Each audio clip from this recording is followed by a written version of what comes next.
Atreus.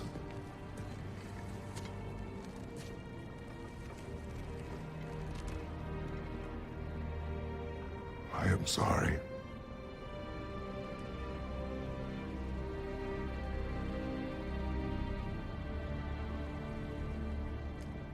Don't be sorry, Father. Be better. Let's go home.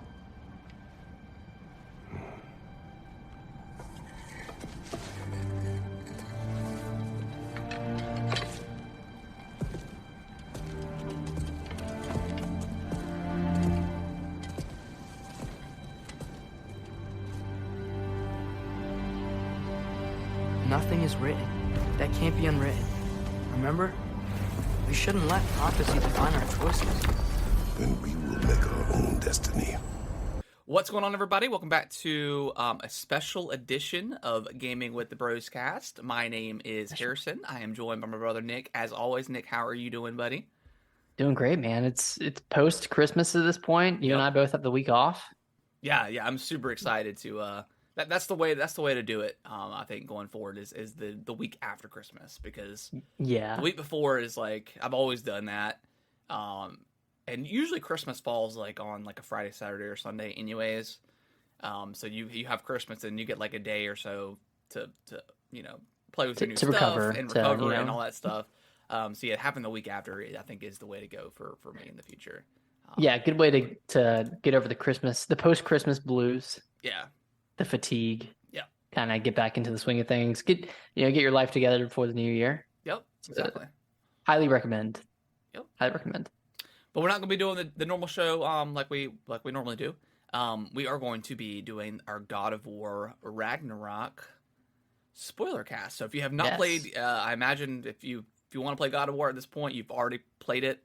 But if you have not finished God of War, finish it. Come back to this episode. It'll be here forever. So come back to it because God of War is one of the. It's a really good story. One of the bigger story games of the year. Xenoblade is really the only other one, maybe. Plague Tale was, that had a really good story too. I would say pretty much those two, and maybe Horizon Forbidden West for those who played that. I didn't play it, but I heard that one had a pretty big story too. Yeah. But yeah, this is the big story game. This is the big Sony story game of the year, and it's a really great story. Yeah. And I'm excited to talk about it. Excited to talk about the twists and turns. Yep. Harrison, where should we start? I guess let's just start from the beginning. Like we don't have to go through every like little plot detail or whatever, but we'll start from the beginning and kind of make our way up. So obviously God of War, it got Ragnarok as a sequel to the 2018 one, still dealing with the Norse mythology. So whenever the game opens up and Fenrir, the wolf, is there, and he's very small, so I'm like, it was weird because the Norse he's huge. So I was interested in how they were going to do that in the story, and then he dies in the very beginning. Did you see a piece of his soul fragment in that cutscene go into his knife? Yeah, I did. I saw something go into his knife, and you could see Atreus notice that. Okay. Right? Like Atreus noticed it. I don't think he did. Well, he might have. I don't know, because what's her name? Freya? No, what's the girl he meets up in? Oh my gosh, what is her name? But yeah, she says, you've got a soul in your knife or whatever. Yeah. I'm trying to find her name. Yeah. Angerboda? Angerboda, yeah. So yeah, she mentions that or whatever. And then obviously later on in the game, you put the soul into the the giant wolf in Helheim. So I thought that was a really cool, interesting way of them dealing with that character.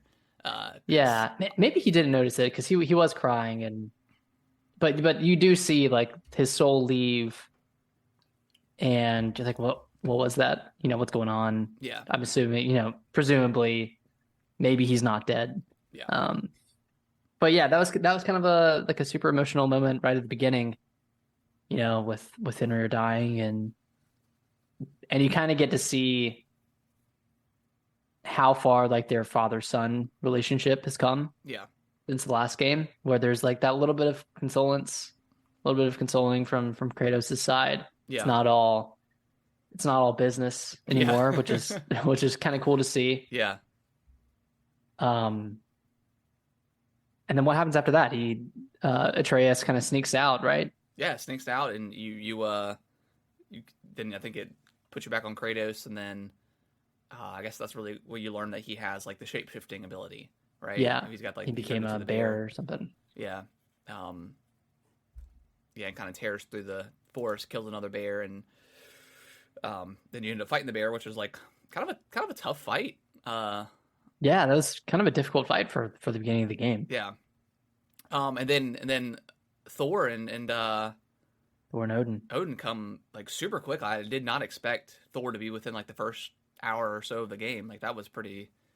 It like this like the beginning of Ragnarok really paralleled with the beginning of Yeah, 2018 because you know the stranger shows up within 20 minutes yeah, of the game starting, and then you have that big fight, like that big long multi-stage fight, yeah. and that's kind of what happens with Thor. Yeah, yeah. Super awesome fight. And then Thor kills Kratos, and then brings him. And Yeah. then he's like, "No, I'm not done with you yet," and brings him So back it to takes life. you out. Like that's It takes you out to the loading screen. yeah, That was an awesome moment. Like that, one of the coolest moments in that game was dying to Thor and then him bringing you back yeah. and beating you around some more. Yeah, that was a super epic fight. I mean, you get like the frozen lightning and stuff. Mhm. Super awesome. Like when the axe and Mjolnir clash and cause a huge explosion, or whatever. Like super awesome fight.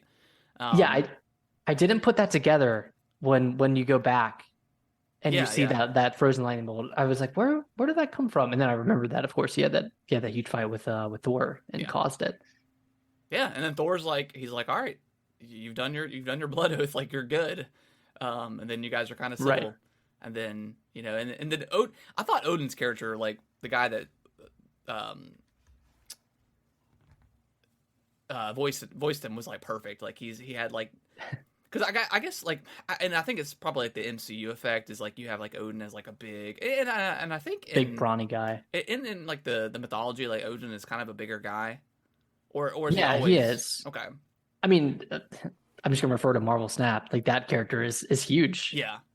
So, but I thought like they played his character really well in this. Like Yeah. he's like a smaller guy, but he looks like he's like conniving and up to no good all the time. Like all of his words he say like has like a second meaning. Yeah, he's really funny.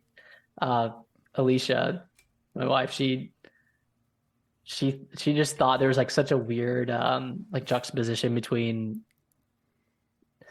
his voice and like how powerful he is, where he Oh, just yeah. sounds like a normal guy that's like joking around. Like when he's talking about Thor's sons dying, he was like, "Oh, well, they had it coming," and all that stuff, and he was just kind of like cracking jokes and all Yeah. that kind of stuff. But then like that he has so much power. That's what makes him so scary and like such like a daunting Yeah. character, because like at any point that he could just kill you, if he wanted to. So yeah, I really liked this character. I really liked like the look, and obviously the voice actor behind Thor.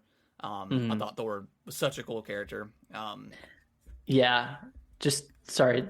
No, you go ahead. No, go ahead, go ahead.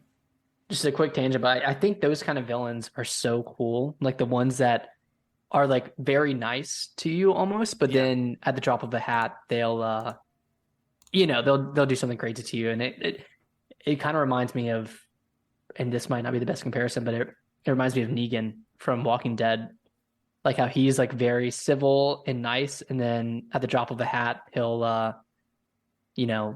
bust in your head, Yeah, something like that. So it's very scary. Like you never know like where their head is at, yeah, kind of tiptoeing around them. So I thought they did a great job with Odin.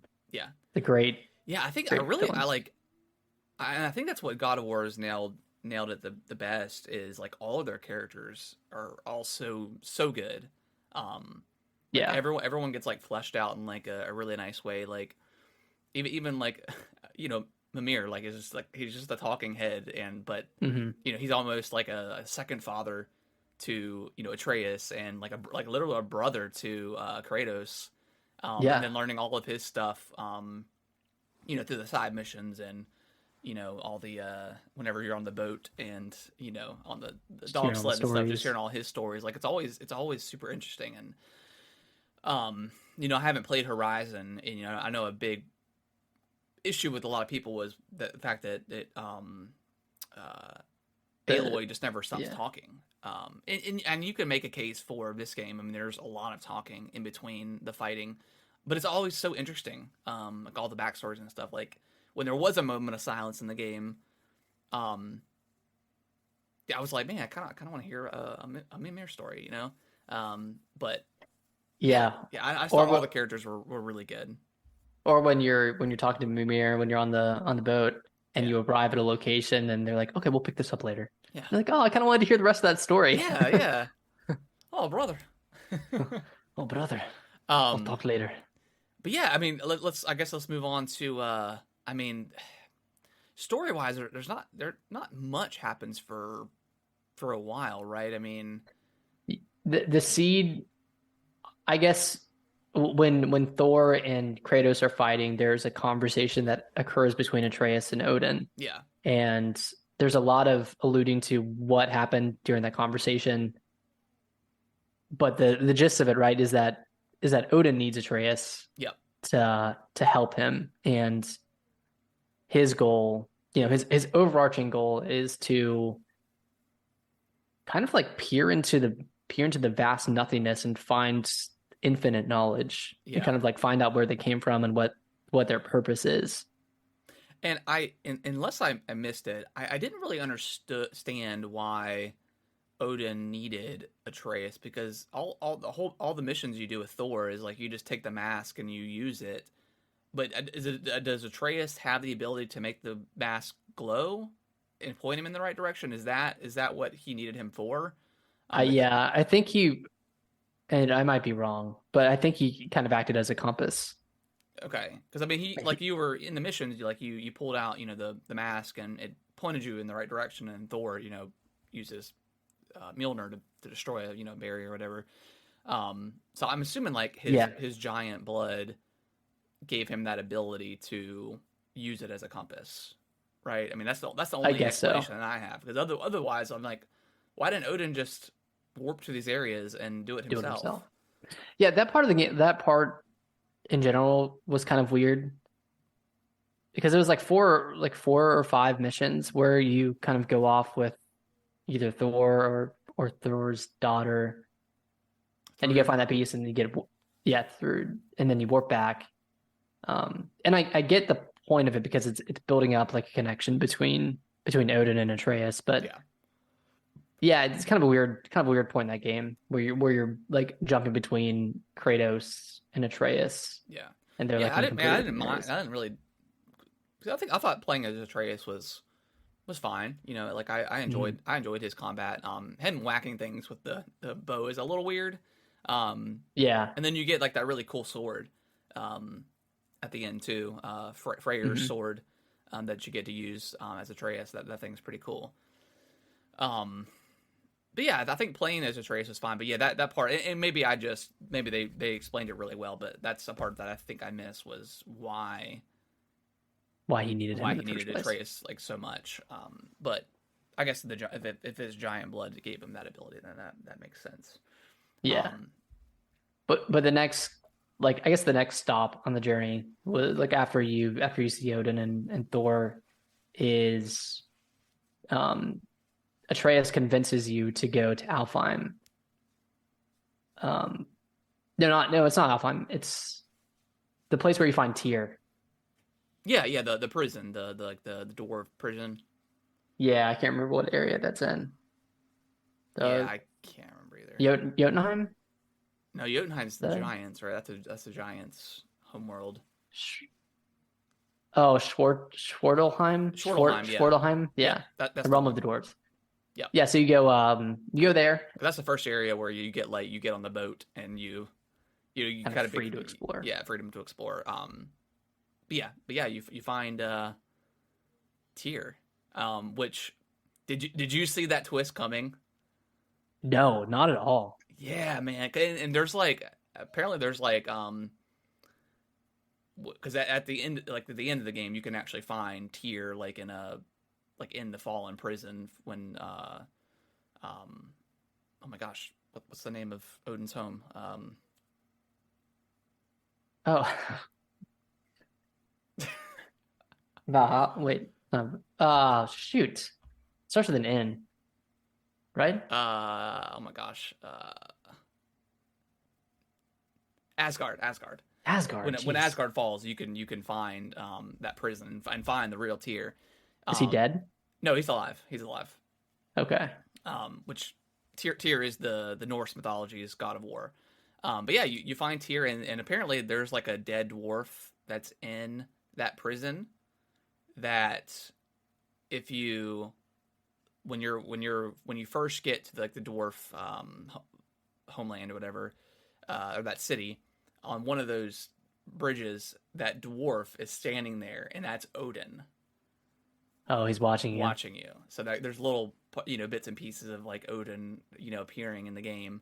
How can you tell, or was that just something that the it's something developer that said? you're not gonna catch on the first go, but if you find that dwarf, you can find that dwarf in that prison that where Tyr's at. And then if you go back and just you're like, hey, that's that. I mean, there's no way you would have noticed it on the first go around. But Right. if you're like, hey, that's that same model, and that model is on the bridge, like walking around, and then stops and looks at you, and that's it. Oh, wow. So That's little things cool. like that are sprinkled that you'll never know, going through the first time. But yeah, that twist was huge, and I saw it coming because Tyr grabs the mask or whatever, and he's acting super weird, and all of a sudden he knows like a secret entrance into Asgard or whatever. Yep. And then you're like, what the heck? And then poor Brock gets it. Yeah, Brock took the fall. He died, and it's really sad because like he doesn't go to an afterlife, right? Because he was brought back. He had already died, and he was brought back by Sindri, Yeah, but and he didn't have all of his soul, right? Yeah. Is that what it was? Yep. Yeah, so he just dies and nothing happens to him. He won't go into I don't know, Helheim or where, whatever. Yeah. So yeah, that's super sad. And then obviously like that point in time, like, Sindri's just a whole 180 because he was already pissed off at Atreus when he warped or changed into the bear and stormed off and he got hit or whatever. So I mean, they were kind of I was reading like developer interview and stuff, and the whole game, like, as you and Kratos and Atreus are just constantly taking from Sindri. And, it's not like he's always giving him stuff, but yeah, they never really give back, I guess. That was kind of like the metaphor they were making, and they eventually, after Brock died, like, I mean, he hated him. Atreus specifically. Yeah, I mean, Atreus was the reason that it all happened. He wanted to go get Tyr. He brought him back to their house. Yeah, that was like such a crazy twist. That was a jaw dropper. Yeah. That was crazy.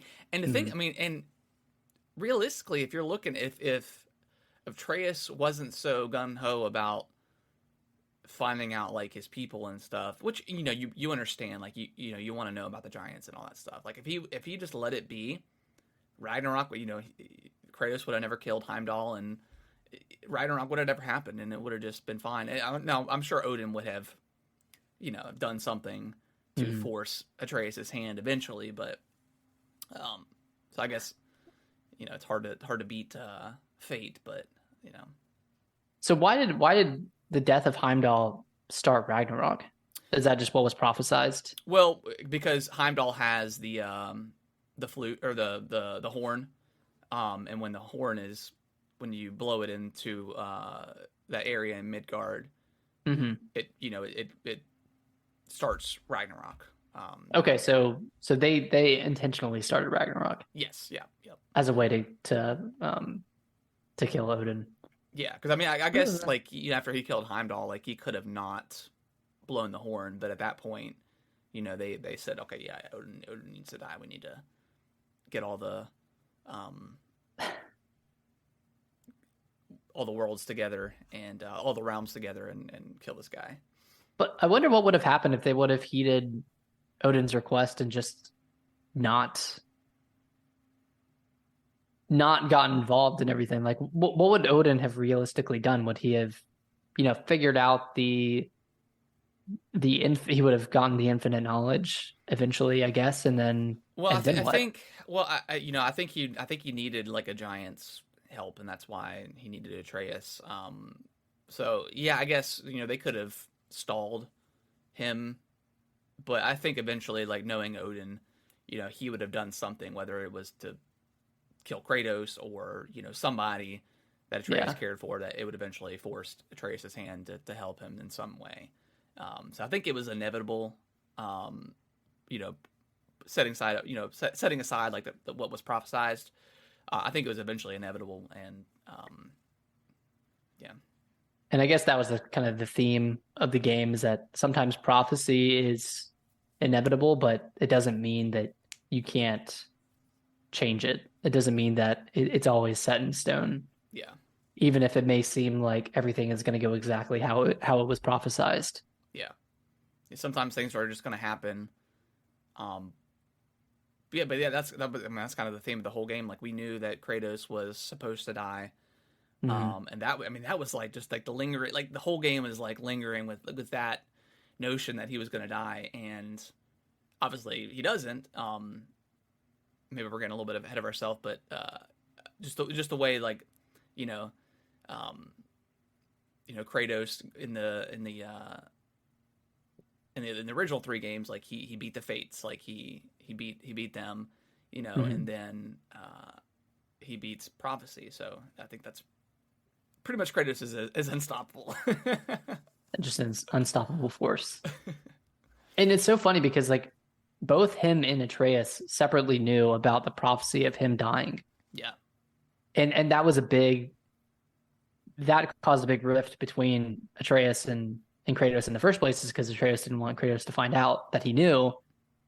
And Kratos probably didn't want to tell Atreus as well that it was prophesied that he was going to die. But if they would have just communicated and realized that both of them knew, they could have, worked together to stop that. And then eventually they do talk about it near the end of the game.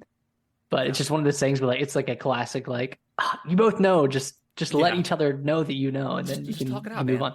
Just talk it out. Yeah, and that was such a speaking of that moment, that was such like a great moment, too, because this was after, I think,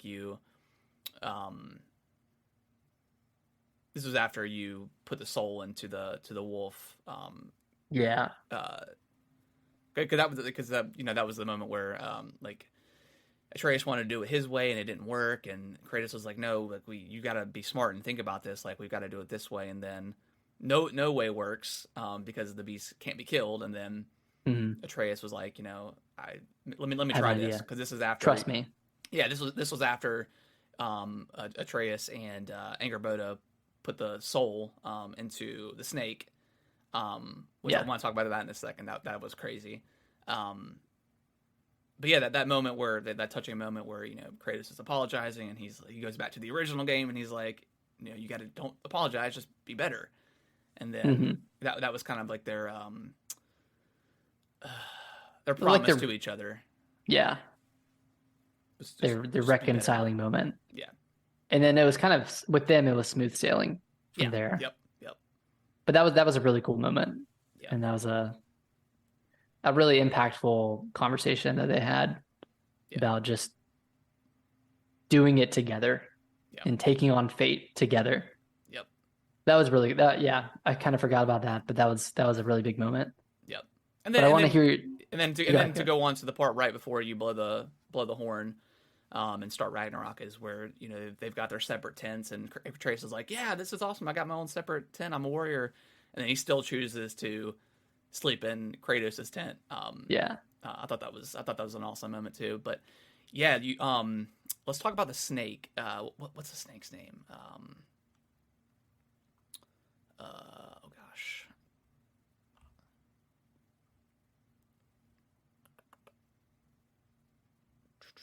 Oh, it's an ironwood. That's what it's called. Jormungandr is the world serpent.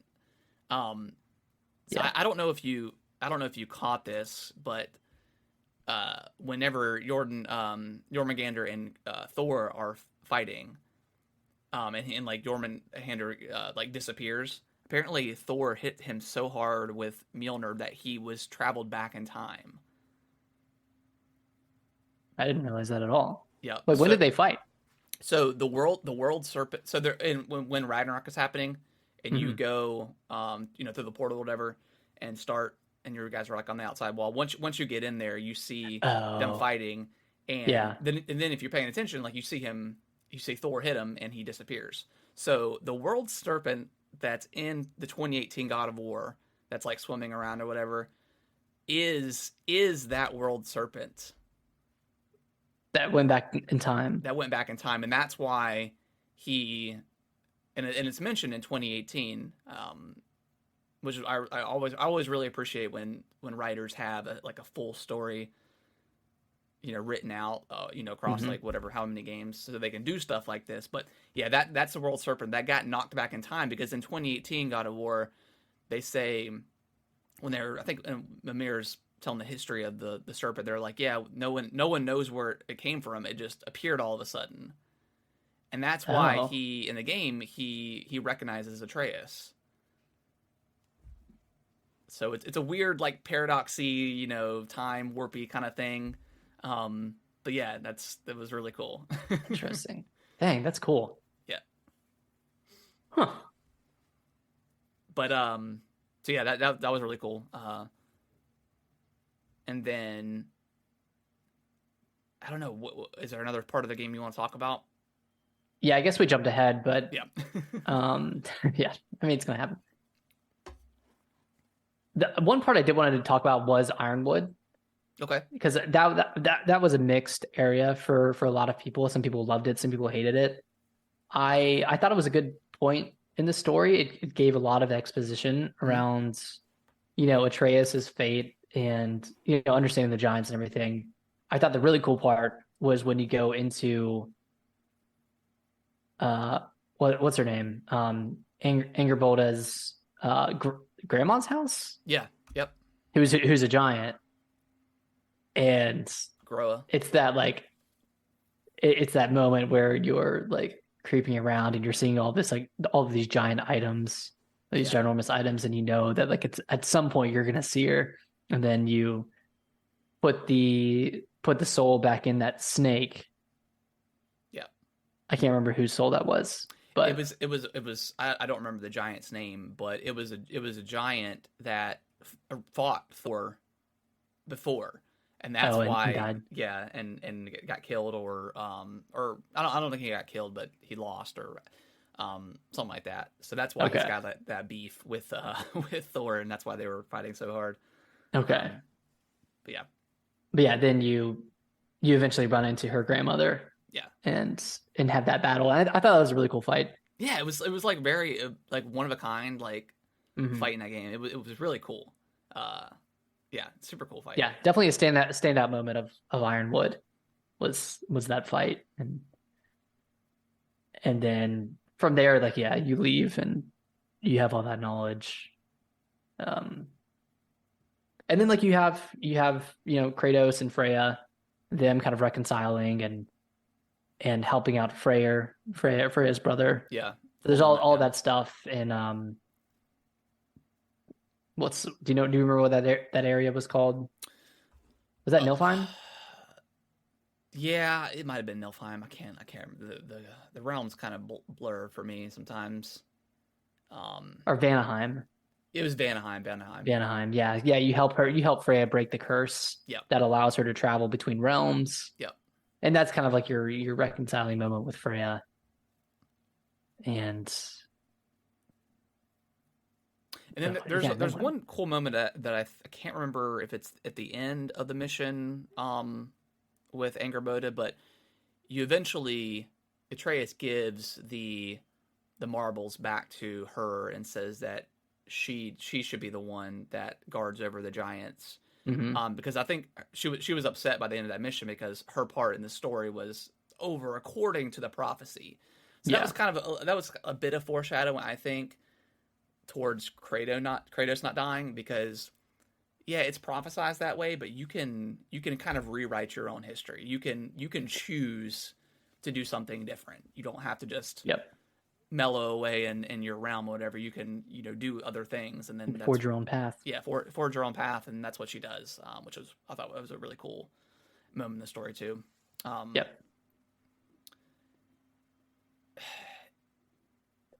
Any particular boss battles that you really enjoyed or really didn't enjoy? I'm looking at the fight with Nidhogg. I thought that one was okay. Which one was that? It was the one where Nidhogg, you were in Vanaheim. Is that the one that was Freya. guarding? Okay, yeah, that one was fine. I didn't. Yeah, it wasn't like anything crazy. I didn't think Nidhogg was like that cool of a monster. I think they could have made it a little bit more like unique, a little bit cooler. Yeah. That fight was okay. Fighting Garm, the wolf, the giant wolf or whatever, was really cool. Like just leading up to that moment where you release him with I think with Thud, Thrud, you release him, and then everyone's pissed off at Atreus because he's like can eat realms, like he can tear through realms and like destroy them and stuff. Yeah, it's cool concepts. And then you go back and with Kratos and you eventually fight him. I thought that fight was pretty cool. Just that whole set piece. And then probably my favorite fight was, I mean, there's like you fight some dragons and stuff that are kind of like the side mission stuff, which are cool. I don't know if the necessarily the fight itself was awesome, but fighting Heimdall was awesome. Just I think that was like the leading moment to, okay, when am I going to fight this guy? Do I actually fight him? Yeah. Is Kratos going to kill him? And then obviously he does. But when you throw Draupnir at him for the first time and he gets hit, like that was a really cool moment. Yeah, that was a cool concept to that fight where he was just so, well, I mean, he can anticipate everything you're doing, but using Draupnir. Is it called Draupnir? Is that what it's called? Yeah.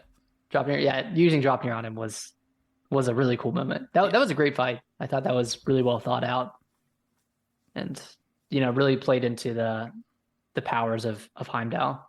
Yeah, I didn't expect you'd kill him.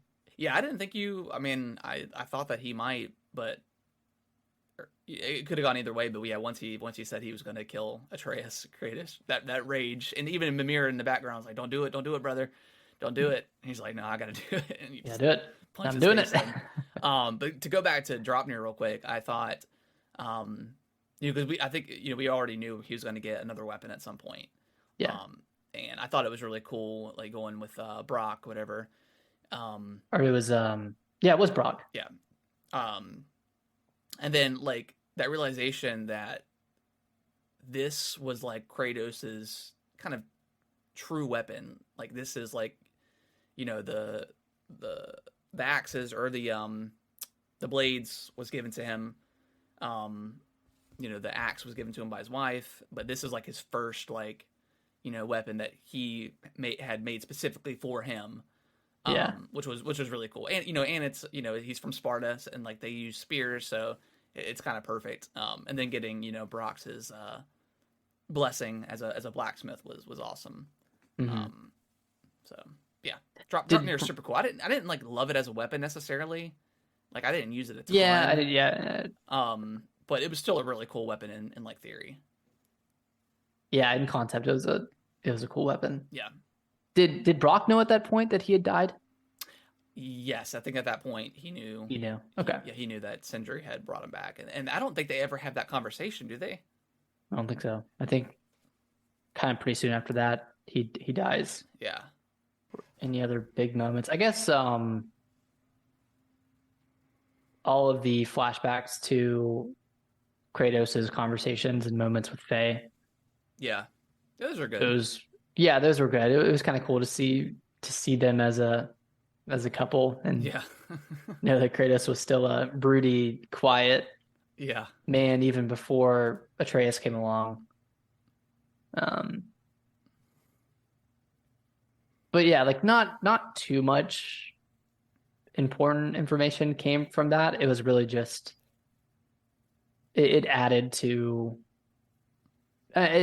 like him and Atreus's relationship, I Yeah, guess, yeah, just showing those moments. yeah, filled out some context to Atreus and then into Faye. Hmm. But yeah, I mean, there's not much really else that story wise that happens, right? I mean, after Odin kills Brock, that's when they decided that hey, we need to we're just gonna cause Ragnarok because we don't have any other options, and Odin needs to Yeah. die. Yes, I guess that's where we can start. Is you go to Helheim, Yeah, and I didn't love Helheim. I didn't love any of the combat encounters there, yeah, aside it's kind of a from boring aesthetically, it's yeah, kind of boring. I mean, it's just a bunch of blues and whites and stuff like that. Um, bunch of reds. bunch of reds. Am I thinking of the same place? Helheim? Helheim is like the ice place, right? No, I thought Helheim was the lava place. Oh, you're right. You're right. What was the ice place? That was just Midgard, right? No, there was another where you go and fight Garm, and you put Fenrir's soul into what was that one? Oh, No, Muspelheim is the realm of fire. That's the oh, one you're thinking of. what was Helheim Helheim? Helheim's the ice place. Oh, Yeah, yeah, okay. I didn't like Muspelheim that much. yeah. And I didn't Helheim love. was okay too. Yeah, Yeah. it was fine. But yeah, yeah. You're right. You go back to Muspelheim and what do you do there? I forget. By the Valkyries. Oh, no, shoot, you go find Oh, you the yeah. guy. Oh, well, yeah. What is his name? That was a really cool part. Um,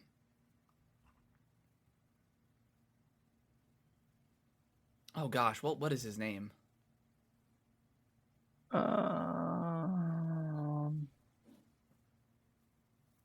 Trying to find it.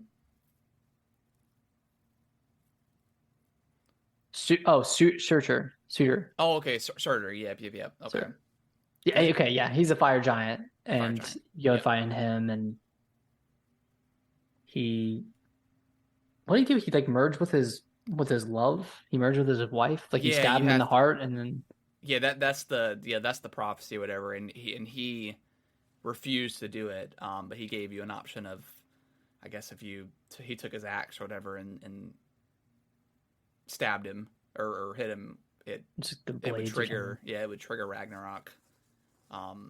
Which I guess Ragnarok is him, like he is like the giant or whatever. Yeah, he is Ragnarok. Um, and then when you use the horn in the halls, that's what triggers Ragnarok, whatever. Yep. To go into Asgard. Yeah, so then you have was, that. Yeah, and that fight with the Valkyries. That was tough. Yeah, it was a tough fight. It was cool. I really enjoyed that fight. I thought it was a. I don't often enjoy like dual, like double boss fights. Godskin Just Duo thinking back to killed you. yeah, I think back to Dark Souls and Elden Ring and all that stuff. Yeah. But this one was done pretty well. Like, especially since you had Atreus to take a lot of the Aggro. aggro away. Yeah, that was a cool fight. That was like a cool last boss fight before the last boss. Yeah. You know. Yeah, One of it those was really cool. penultimate And fight. the just like the scenery behind it was like beautiful with like the space looking kind of it was really cool looking. But yeah, you do that and then you go back to Midgard and rest for the night that we talked about previously. And then you get all the realms together. yeah, you blow the horn and go to Asgard and have that I don't know. Whenever I was talking about before you beat the game, like I felt like that whole scene was a little underwhelming for me. Or maybe it just happened too quickly. I don't really know.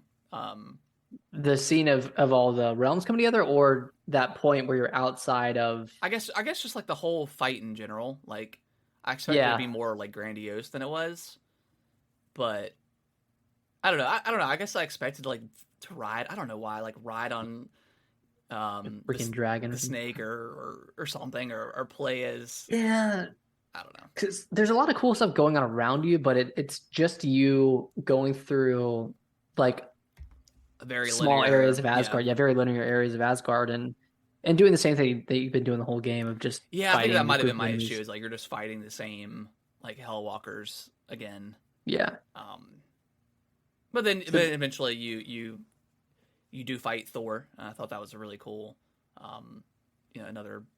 There's another boss fight with Thor. When again Yep. it wasn't quite as grandiose as the first one, just because you're not getting tossed around like you did before.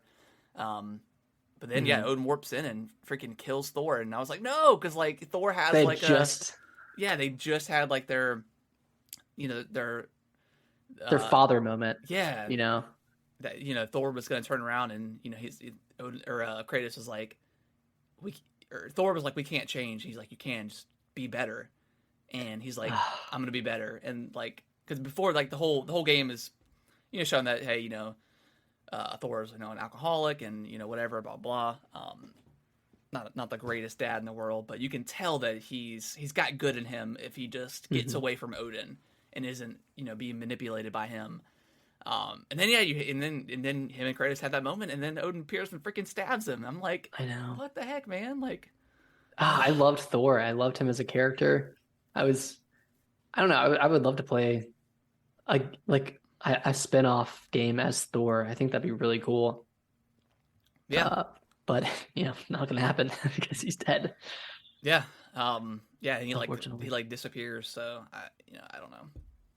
But Yeah. it's Norse mythology. People can always come back. Who knows? Who knows? Yeah, there's always a chance. Yeah. Yeah, and then everyone teams up on Odin, and I thought that was a really cool fight with everybody, with Freyr and Freya and Atreus. Yeah. Right. I'll helping out at the end where you like fall through the floor, and then that was a cool fight.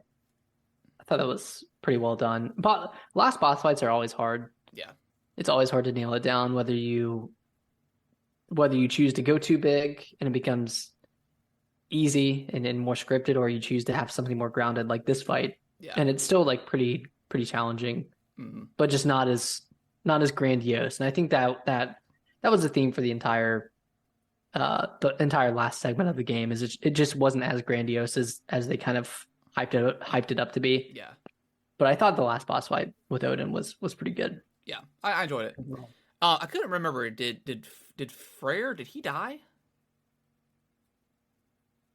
Mm, Or did he live? I couldn't remember. Didn't someone's No, he didn't die. He got out.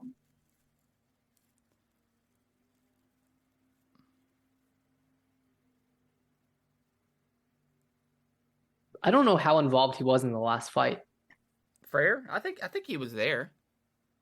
Cause there's a moment where like you trigger like a quick time event and like everyone's like getting their licks in on Odin. On Odin.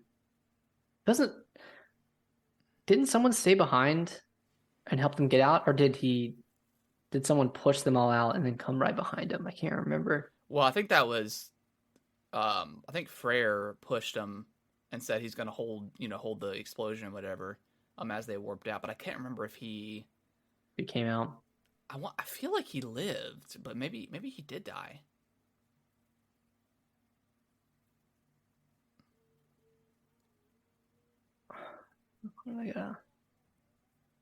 It appears that he dies in God of War. He chose to stay behind when Kratos, Freya, Atreus, and the others escape Asgard, and it's assumed he's crushed by Ragnarok afterwards. Okay, so he did push them out. Yeah. But it's not definitively said whether he lives or dies. Okay. But it's assumed that he dies. Okay. Okay. Um, And then you wake up Yeah. as Atreus, and have like that walk up to the mountaintop and kind of meet all the characters yeah. that you The talk to all them. the victory lap. Yeah, the victory lap, and then you find Kratos, and then you have that moment where he's like, I need to go on my own and do my own thing, with Angerboda. Yep. And And- then tell Kratos. Right? He tells Kratos and then leaves. And then Kratos sees the other side of like the final shrine Yeah, of or the other side final of prophecy. the other side of the mural, and shows that Kratos, Like not being worshipped, but he is being revered as like a good person, and that people love him now, or whatever the case is. And it's super emotional, because that's that realization that the prophecy wasn't set in stone. They had their, they could change it if they wanted to, and they did. And then him just realizing that he is not this god destroyer or god killer anymore. He is a better person. yeah. And that part was very, very emotional. It was such a good moment, and such a good, if they ended this series right here, I think that would be totally Pretty fine good with me. ending. Now obviously they set it up where there could be an Atreus and Angerboda game, or there's rumors of Kratos going to like Egypt or whatever, and dealing with those gods. I don't know how they would work that in, but but if they were to end it here, I think I would be satisfied with Yeah. five games worth of 5 mainline games worth of Kratos. So Yeah, it would be a good ending. It would almost be weird if they sent back into the fray again, like send him back into battle yeah, after kind of having that cathartic realization, and then it turns out they actually destroyed that mural yeah, so that Kratos and Atreus could create their own fate. yeah, I thought that was kind of cool too. yeah. Super cool.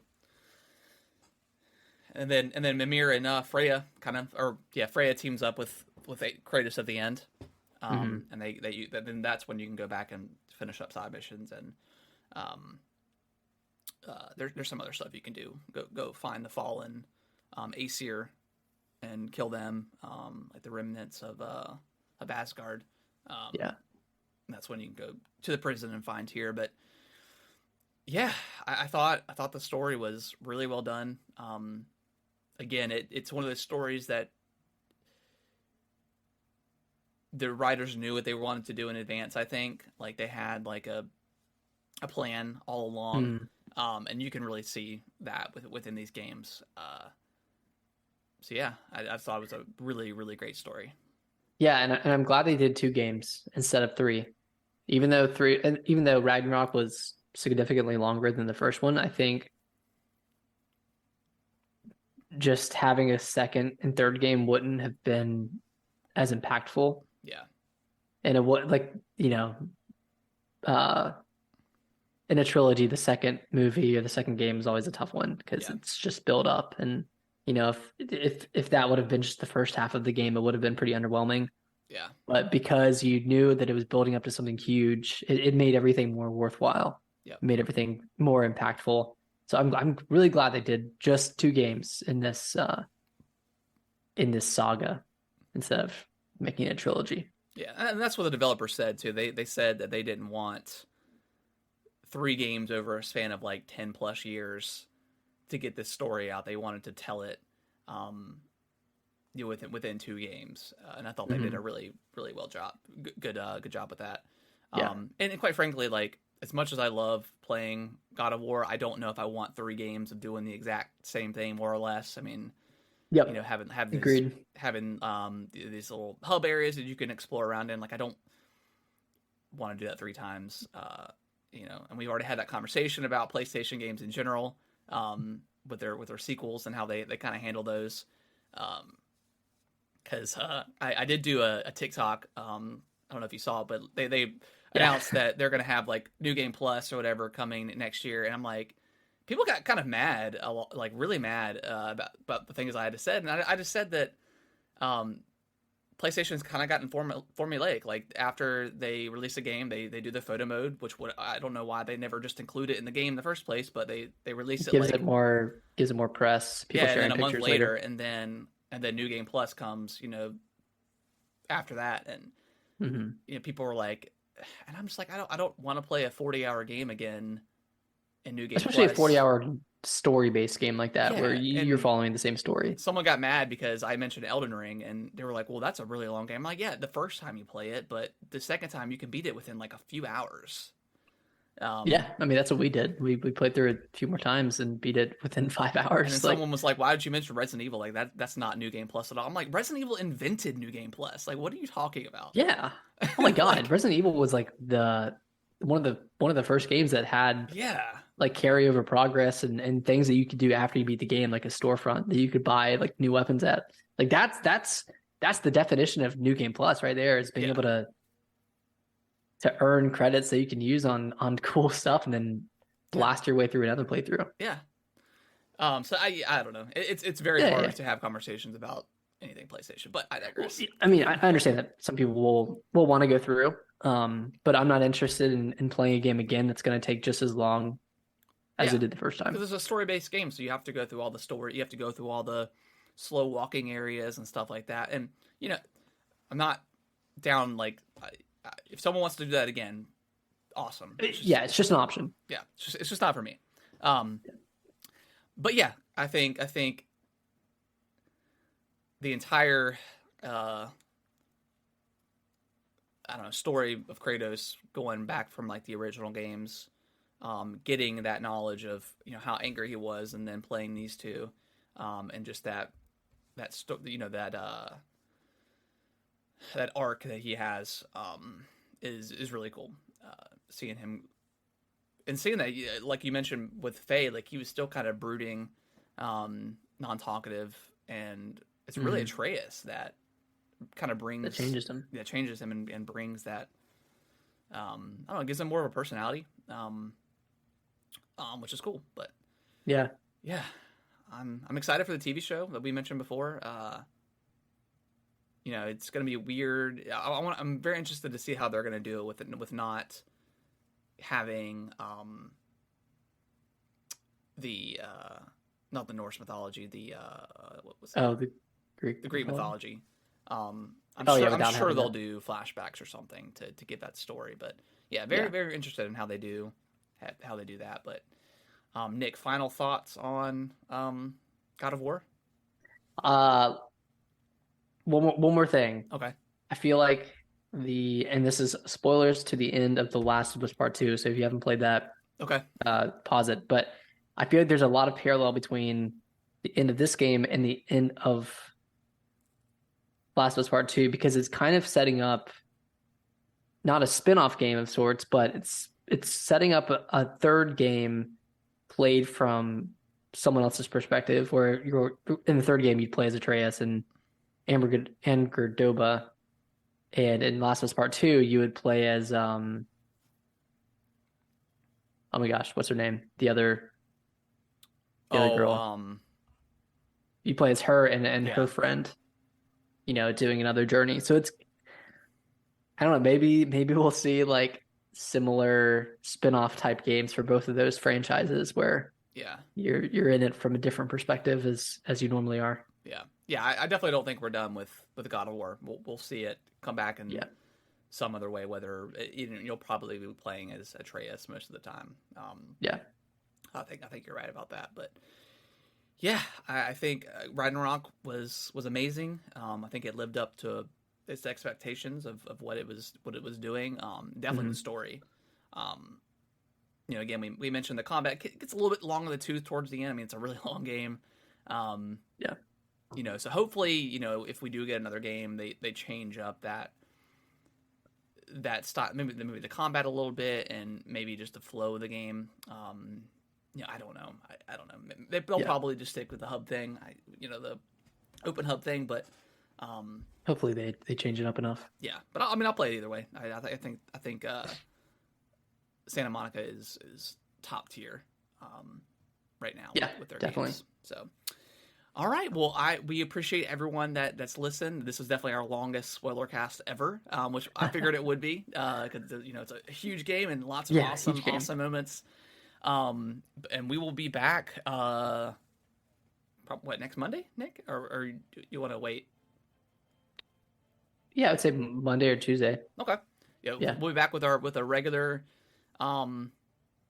episode, and then in a couple of weeks we'll do our game of the year stuff. But I appreciate everyone listening. Well, I guess we'll talk to you in the new year. Yeah. 2023, baby. 2023. All right. Bye-bye. Bye-bye.